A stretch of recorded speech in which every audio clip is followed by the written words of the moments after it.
नमस्कार, उपदेश टाइम्स में आपका स्वागत है। चलते हैं अगली खबर की ओर। आपको बताते चले कि राष्ट्रीय एवं अंतर्राष्ट्रीय ख्याति प्राप्त डॉक्टरों ने नारी स्वास्थ्य एवं सशक्तिकरण को लेकर महत्वपूर्ण अनुभव साझा किया। नॉन कम्युनिकेबल रोगों पर चर्चा के साथ 250 से ज़्यादा पेपर और पोस्टर प्रेजेंटेशन हुए। Federation of obstetric and gynaecological societies of India एवं Kanpur obstetrics and gynaecological society के द्वारा WWNetCon 2024 का भव्य शुभारंभ किया गया। फॉक्सी देश के स्त्री व प्रसूति के जिसमें 40,000 डॉक्टर्स हैं। आयोजन प्रधानमंत्री नरेंद्र मोदी जी एवं मुख्यमंत्री योगी आदित्यनाथ की अति महत्वाकांक्षी योजना नारी स्वास्थ्य एवं सशक्तिकरण के अंतर्गत, जिसमें एनीमिया मुक्त भारत, कैंसर मुक्त भारत एवं पोषण युक्त भारत आदि विषयों के देशव्यापी आंदोलन पर आधारित रहा, जिसमें राष्ट्रीय व अंतर्राष्ट्रीय ख्याति प्राप्त विभिन्न विषयों के प्रसिद्ध प्रतिनिधियों की भागीदारी रही।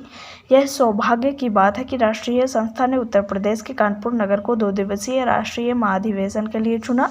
इस सम्मेलन का उद्देश्य महिला सशक्तिकरण, महिला स्वास्थ्य पर चर्चा हुई। कार्यक्रम में भारत के सुप्रसिद्ध डॉक्टरों व कई संस्थाओं ने भाग लिया। कानपुर कॉन्फ्रेंस का उद्घाटन सतीश महाना विधानसभा अध्यक्ष उत्तर प्रदेश डॉक्टर जयदीप टैंक, राष्ट्रीय अध्यक्ष डॉक्टर माधुरी पटेल, राष्ट्रीय सचिव डॉक्टर पारुल कोटलावाला, चेयरपर्सन के कमलों द्वारा doctor Meena Agnihotri, chairperson WWNetCon 2024 doctor Kanchan Sharma एवं डॉक्टर किरण पांडे, को chairperson doctor Kalpana Dikshit, president कॉक्स एवं organising secretary Neelam Mishra, organisation secretary की गरिमामय उपस्थिति में संपन्न हुआ। कॉन्फ्रेंस का पहले दिन राष्ट्रीय एवं अंतर्राष्ट्रीय ख्याति प्राप्त अपने विषयों के महारथी doctor Jaydeep Tank, doctor ST Pai, doctor Madhuri Patel, doctor Alpesh Gandhi, doctor Neerja Bhatla, doctor Milind Shah, doctor Amira Agnihotri, doctor Sadhana Gupta, doctor Rachana Dubey सहित अन्य चिकित्सकों ने प्रमुख रोगों जैसे एनीमिया, टीकाकरण, गर्भावस्था में होने वाले hypertension, preventive oncology, cervical cancer,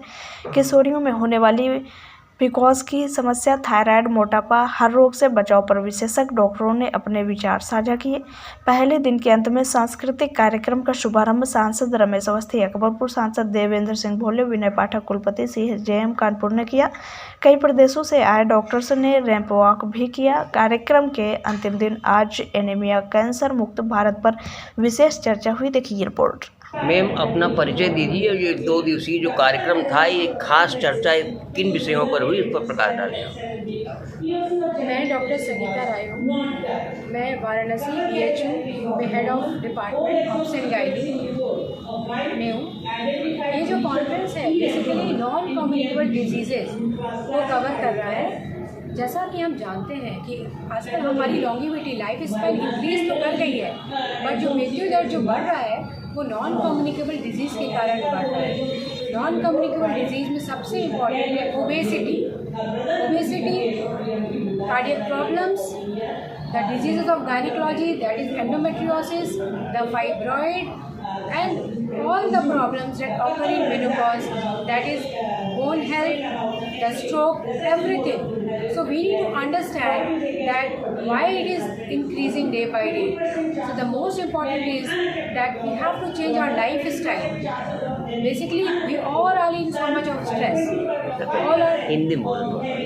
हम सब बहुत स्ट्रेस में हैं। हम सब जो है हमारी लाइफ स्टाइल जो है दिन प्रतिदिन जो है वो भाग दौड़ में पैसे कमाने में बीत रही है। हम ये भी नहीं सोच रहे हैं कि इसके लिए हमारे जो शरीर को कितना जो है प्रॉब्लम जो है भुगतना पड़ रहा है। तो इसके लिए सबसे पहले हमें समझना है कि हमें अपनी लाइफ स्टाइल को बैलेंस करना है। बैलेंस का ये मतलब नहीं है कि हमें काम नहीं करना है, हमें काम भी करना है और हमको अपनी लाइफ स्टाइल में अपना खान पान समय पर। सबसे इम्पॉर्टेंट चीज़ है एक्सरसाइज। जो योगा है या किसी फॉर्म की कार्डियक एक्सरसाइज है वो डेली हमें 30 to 45 मिनट्स करनी है।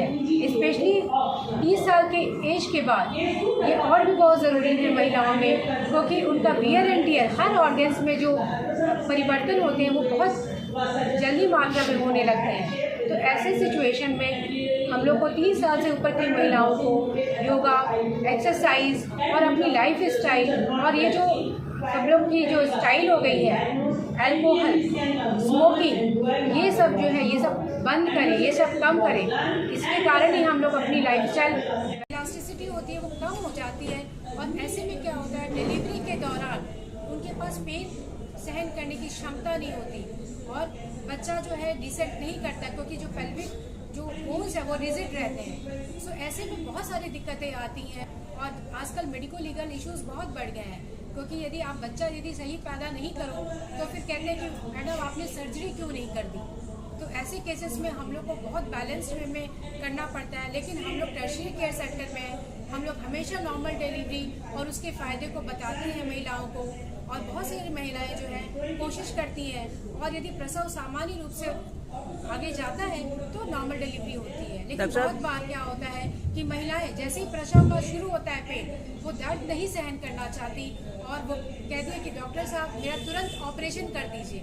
हम लोग बहुत काउंसलिंग करते हैं लेकिन वो कभी भी कोऑपरेशन नहीं करते। ऐसे केसेस में हमारे लिए रिस्की हो जाता है कि हम मदर को एग्जामिन कैसे करें।